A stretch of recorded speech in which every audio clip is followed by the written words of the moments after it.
الحمد للہ وکفی وسلام علی عبادہ الذین اصطفی اما بعد فاعوذ باللہ السمیع العلیم من الشیطان الرجیم من حمزہ ونفخہ ونفثہ بسم اللہ الرحمن الرحیم فبشر عباد الذین یستمعون القول فیتبعون احسنہ اولئک الذین ھداھم اللہ واولئک ھم اولو الالباب۔ ناظرین، پروگرام صوت ہادی لے کے حاضر خدمت ہوں اور اللہ کی بارگاہ میں دعا گو ہوں کہ اللہ تعالی ہم سب کو جو کچھ بھی اس پروگرام میں بیان کیا جائے کتاب اللہ سنت رسول اللہ صلی اللہ علیہ وسلم کی تعلیمات کی روشنی میں ان کو سننے، پھر سمجھنے، پھر اس پر عمل پیرا ہونے کی توفیق عطا فرمائے۔ سبحانک لا علم لنا الا ما علمتنا انک انت العلیم الحکیم۔ ناظرین، آج کی اس نشست میں جو گفتگو کا موضوع ہے وہ حدیث ہے جس کا تذکرہ ہم نے گزشتہ پروگرام میں کیا، اور وقت کی قلت کے باعث ہم نے اس کا کچھ بقیہ حصہ جو ہے آج کے پروگرام کے لیے مؤخر کر دیا تھا۔ اللہ کی توفیق سے آج ہم سب سے پہلے حدیث کے اسی حصے کو مکمل کرتے ہوئے جو آئندہ کی احادیث ذکر کردہ ہیں ان کی طرف ہم آئیں گے۔ میں چاہوں گا کہ حسب معمول سب سے پہلے اس حدیث پر جو کہ ہم نے گزشتہ پروگرام میں شروع کی تھی اس پر جو باب کے الفاظ ہیں وہ بھی ذکر کرتا چلوں، تاکہ جو ذکر کیا گیا مسئلہ ہے یا موضوع ہے وہ بھی یاد ہو جائے اور آج کے بقیہ حصے کے ساتھ اس کا باہمی ربط اور تعلق بھی قائم ہو سکے۔ ناظرین، باب کے الفاظ تھے: باب جواز العمرۃ فی اشہر الحج، حج کے مہینوں میں عمرہ کرنے کے جواز کے بارے میں۔ تو اس سلسلے میں ایک حدیث ہم نے حضرت عبداللہ بن عباس رضی اللہ عنہما کی 777 ہم نے ذکر کی تھی، اور اس کے بعد دوسری حدیث 778 ساتھ ہی وہ بھی حضرت عبداللہ بن عباس رضی اللہ عنہما سے متعلقہ حدیث ہے، جس میں ابو جمرہ ان کے جو شاگرد ہیں نصر بن عمران زبائی رحمۃ اللہ علیہ، وہ خود بیان کرتے ہیں کہ میں نے حج تمتع کے بارے میں احرام باندھا، میں چاہتا تھا کہ یہ حج ادا کروں، تو لوگوں نے مجھے روک دیا جب انہیں پتہ چلا کہ حج تمتع کر رہا ہے۔ تو ان کا یہ ذہن تھا کہ حج مفرد یا حج قران وہ کیا جائے۔ کہتے ہیں کہ میں نے اور تو کسی کی بات نہیں سنی، میں سیدھا آیا حضرت عبداللہ بن عباس رضی اللہ عنہما کے پاس اور ان سے استفسار کیا، سوال کیا۔ انہوں نے نہ صرف یہ کہ مجھے یہ کہا کہ یہ جائز ہے، بلکہ فَأَمَرَنِي، انہوں نے حکم دیا کہ اس کو ادا کرو، حج تمتع کو۔ کہتے ہیں کہ میں نے وہ یہ مسئلہ تو سن لیا، اس کے بعد اللہ نے میری اور اس اعتبار سے تسلی فرمائی، تشفی فرمائی۔ ناظرین، یہاں میں یہ بات ذکر کرتا چلوں کہ اس بات کی بڑی اہمیت ہے کہ کوئی بھی شخص جب اللہ کی رضا کے لیے خالصۃ لوجہ اللہ کوئی نیکی کا عمل کرتا ہے یا کرنے کا ارادہ کرتا ہے یا نیت کرتا ہے، مخلص ہے اللہ کے لیے،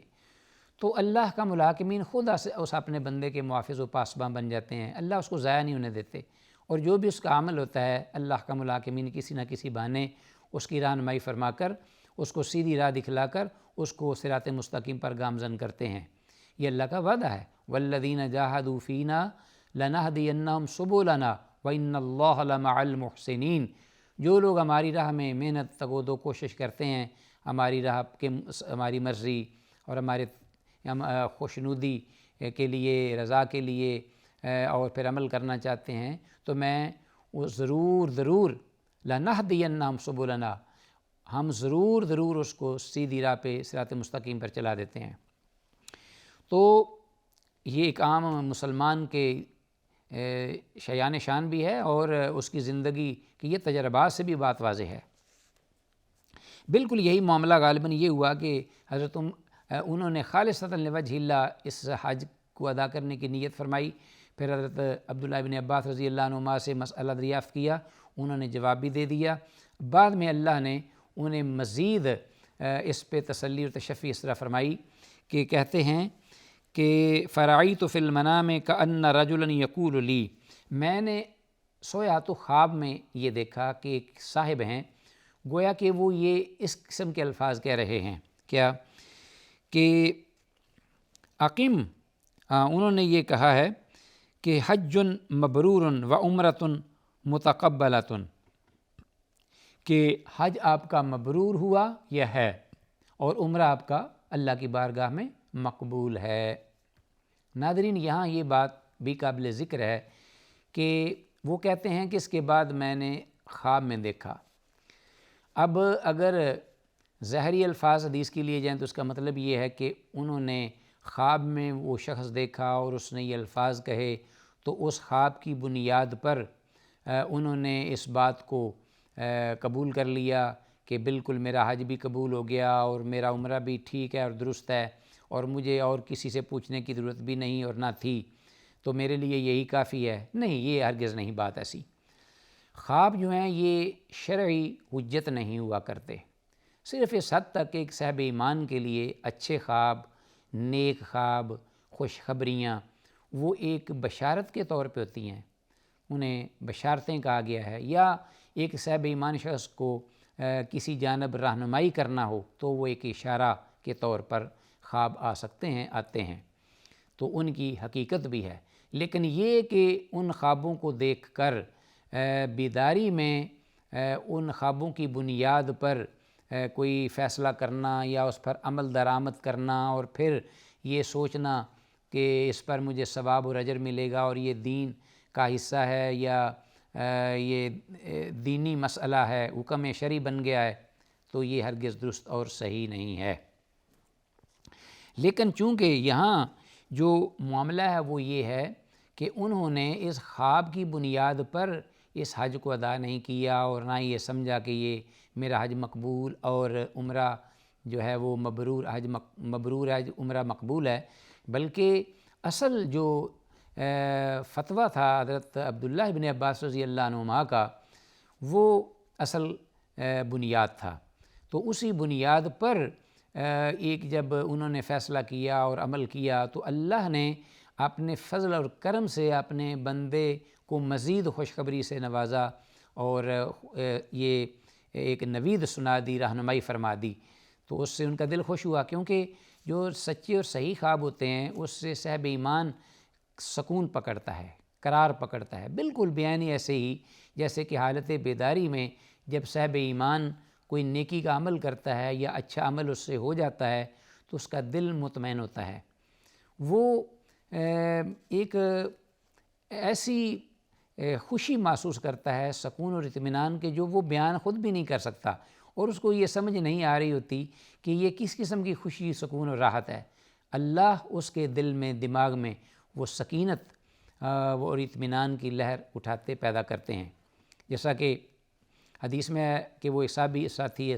آئے اور انہوں نے آ کے سوال کیا اللہ کے رسول کہ میں کیسے پہچانوں کہ نیکی کیا ہے اور اسم کیا ہے؟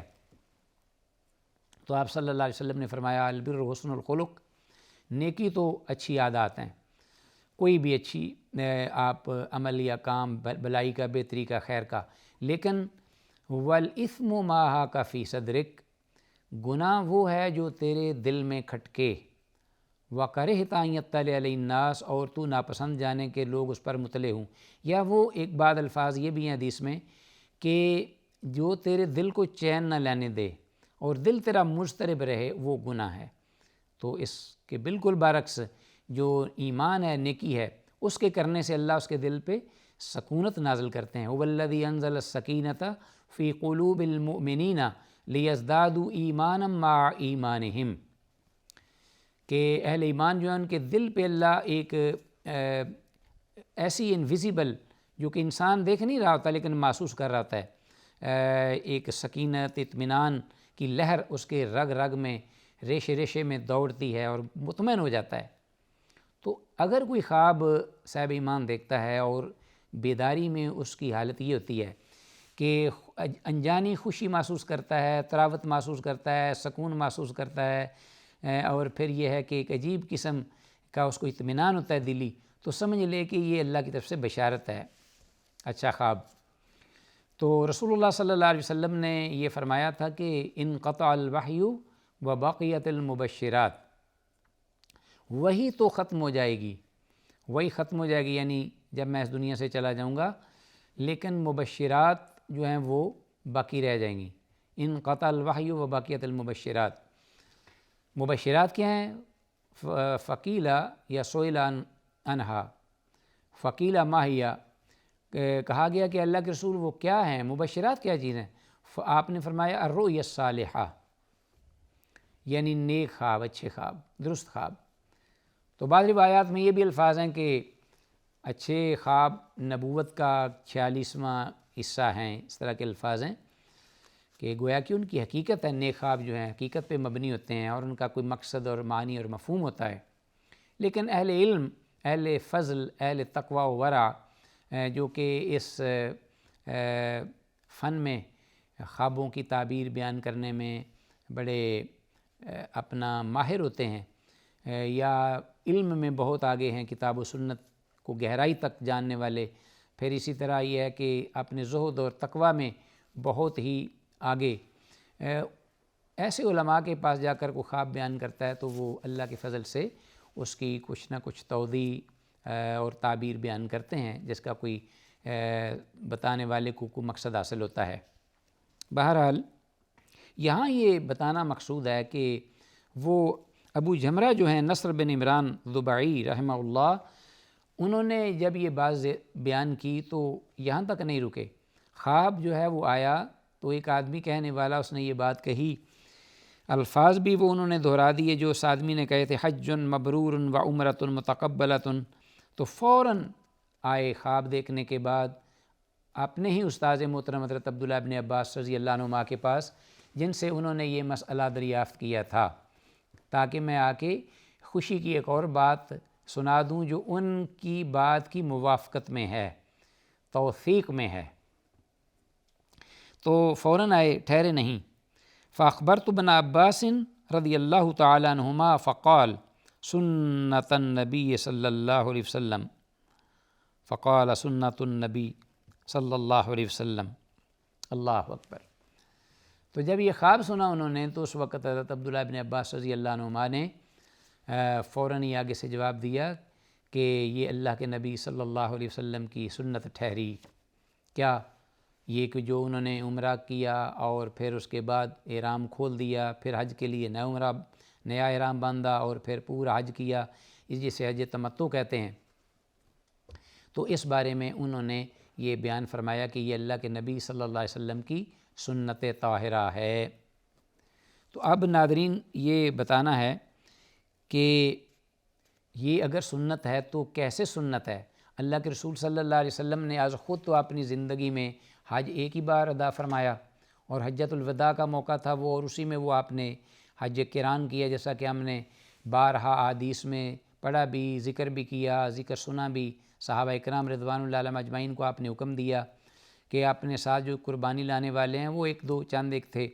وہ میرے ساتھ اپنے احرام کو جاری رکھیں، بقیہ سب جو ہیں وہ حلال ہو کر عمرہ مکمل کریں اور پھر احرام کو اتار دیں اور 8 کو پھر دوبارہ احرام باندھیں جن کے پاس قربانیاں نہیں۔ اور بہت سارے ایسے لوگ تھے جن کے پاس قربانیاں نہیں تھیں، اور اللہ کے رسول صلی اللہ علیہ وسلم یہ چاہتے تھے کہ حج کے دنوں میں عمرے کا اثبات کیا جائے، رہتی دنیا تک یہ مسئلہ میری امت کے لیے واضح ہو جائے۔ تو یہ ساری حدیث اور اس پر دلائل اور پھر کثرت سے ذکر جو ہے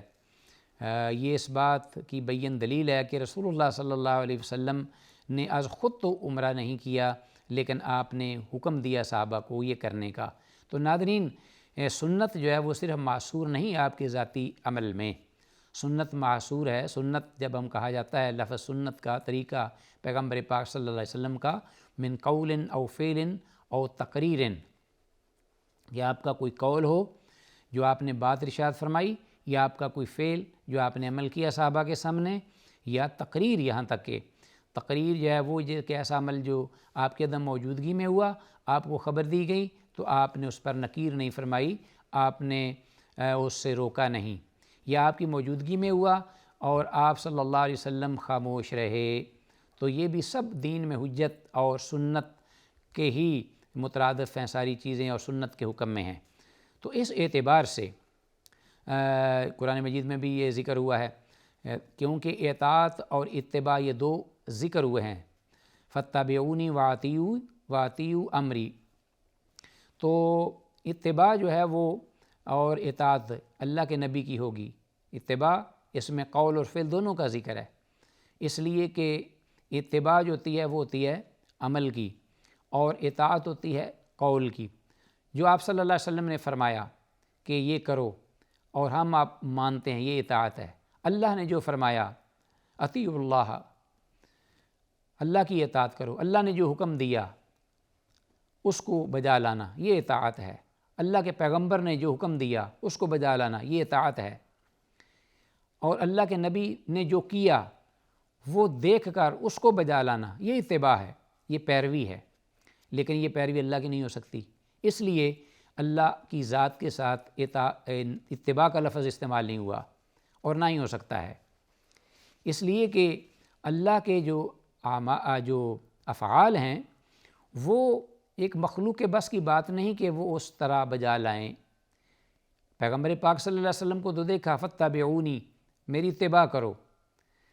اور یہ بھی کہ میری اطاعت کرو۔ پیغمبر کے تو حکم کو بھی ماننا ہے، آپ کی جو اتباع ہے یعنی آپ کے عمل کو بھی اور آپ کی تقریر کو بھی، یہ سنت کے درجے میں ہیں۔ جبکہ اللہ احکم الحاکمین، ان کی صرف اطاعت ہوگی، اتباع نہیں، اس لیے کہ اللہ کے جو افعال ہیں وہ مخلوق کے بس کی بات نہیں کہ وہ اس طرح بجا لائے۔ اس لیے اطیعوا اللہ و اطیعوا الرسول آیا ہے، اور اتباع پیغمبر کے ساتھ ہے، اللہ کے ساتھ نہیں ہے۔ تو فاتبعونی واطیعوا امری، ایک ہی آیت میں اللہ کے رسول نے فرمایا کہ میری اتباع بھی کرو اور میری اطاعت بھی کرو، قول اور عمل دونوں، قولی حدیث بھی اور فعلی حدیث بھی، دونوں کا ذکر ہوا ہے، اور یہ حجت ہے قرآن حکیم میں، ہمیں خوب سمجھ لینا چاہیے۔ یہاں رسول اللہ صلی اللہ علیہ وسلم نے خود حج قران کیا ہے، حج تمتع نہیں فرمایا، لیکن صحابہ کو حکم دیا ہے، صحابہ نے احرام آپ کے سامنے اتارے، پھر آپ نے اپنا حج ادا فرمایا، صحابہ کرام نے حج تمتع کیا۔ تو اس اعتبار سے حضرت عبداللہ ابن عباس رضی اللہ تعالیٰ عنہما یہ فرما رہے ہیں کہ یہ اللہ کے رسول کی سنت ہے۔ تو ناظرین، اب جب سنت ہوئی تو اس اعتبار سے کہ آپ کی قولی سنت ہے، فعلی نہیں، عملی نہیں، کیونکہ آپ کا حج قران تھا، صحابہ کرام رضوان اللہ علیہم اجمعین نے خود ادا کیا۔ تو اس کے بعد فرمایا کہ فقال علی اقم عندی فاجعل لک سہما من مالی، تو اس کے بعد حضرت عبداللہ بن عباس رضی اللہ عنہما خود اپنے جو شاگرد تھے ان کی قدر اپنے علم کے، ان کے زہد کے، ان کے تقوی کے بھی قائل ہوئے کہ جن کو اتنا سہانا اور اچھا خواب آیا، اور خود ان کی قدر و منزلت میں بھی اضافہ ہو گیا۔ تو انشاءاللہ حدیث کا جو بقیہ حصہ ہے آخری انشاءاللہ آئندہ پروگرام میں آپ کے گوش گزار کریں گے۔ سر دست جو کچھ کہا سنا ہے اللہ تعالیٰ اس کو سمجھ کر اس پہ عمل کی توفیق دے۔ ھذا ما عندی واللہ اعلم وعلم بالصواب۔ السلام علیکم ورحمۃ اللہ وبرکاتہ۔